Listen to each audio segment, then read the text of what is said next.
All right, we have some breaking news overnight. A teenage boy was killed and 5 others were injured when a shooting broke out at a house party in Woodland Hills. And we have Annette Arriola there in Winnetka. She's gathering information, and I believe we have her now at the scene with the latest. Annette, good morning once again. What is law enforcement saying at this point?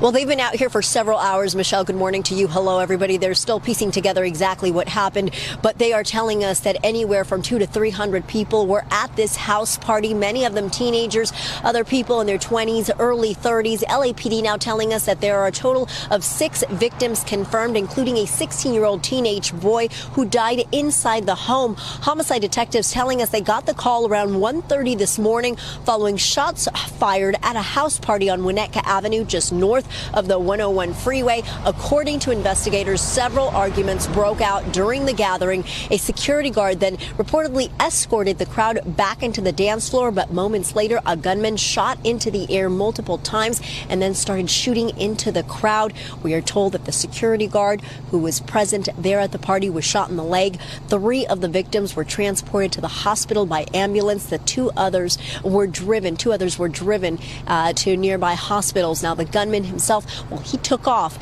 after the shooting. There is no description on the suspect. And as I told you about a half hour earlier, we actually spoke to a witness who was out here. He was a vendor, a hot dog vendor. He actually told us he was a hot dog vendor. He was inside the party, and he says that it was some sort of college party. He started hearing those shots being fired, and he just fell down to the ground and was able to make his way out. He also mentioned that he believed that this may have been some sort of Airbnb rental. It wasn't clear whether the homeowner was present at the time of the shooting. But again, all of this information is still being gathered by law enforcement. Of course, we'll be out here bringing you the very latest. That's the very latest for now. I'm Annette Arriola live in Woodland Hills. We'll send it back to you in the studio. Directed Elon Musk to review Pentagon spending, given it's the biggest discretionary spending yes, in the I have federal Pentagon, budget? education, just about everything. We're going to go through everything, just as it was so bad with what we just went through with this horrible situation we just went through. And I guess 97% of the people have been dismissed. It was very, very unfortunate. You're not going to find anything like that. FBI has turned over a list to the Justice Department of the FBI agents who worked on the January 6 rioters cases. Are you planning to fire the FBI agents who worked on those investigations? No, but I'll fire some of them because some of them were corrupt. I have no doubt about that. I got to know a lot about that business, that world. I got to know a lot about that world, and we had some corrupt agents, and those people are gone, or they will be gone, and it'll be done quickly and very surgically. Mr. President, I wonder what you make of the criticism from Democrats that these staff reductions, the cuts that Elon Musk and Doge are doing are an unlawful power grab. And is there anything you've told Elon Musk he cannot touch? Well, we haven't discussed that much. I'll tell him to go here, go there. He does it. He's got a very capable group of people. Very, very capable. They know what they're doing. They'll ask questions, and they'll see immediately as somebody gets tongue-tied that they're either crooked or don't know what they're doing. We have very smart people going in. So I've instructed him, go into education, go into military, go into other things as we go along.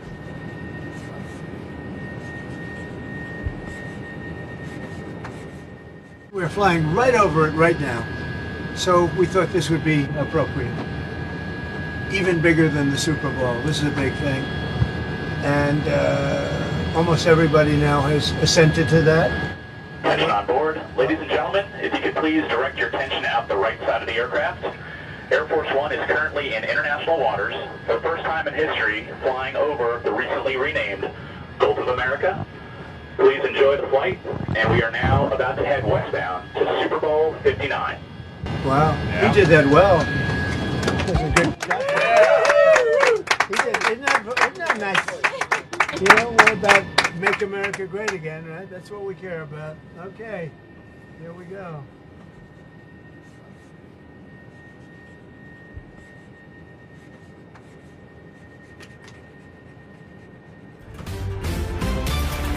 As President Donald Trump begins a new week in his efforts to remake the federal government, he's expected to make sports history today by becoming the first sitting commander-in-chief to attend the Super Bowl. Ahead of the game, Trump made an announcement about new tariffs on steel and aluminum.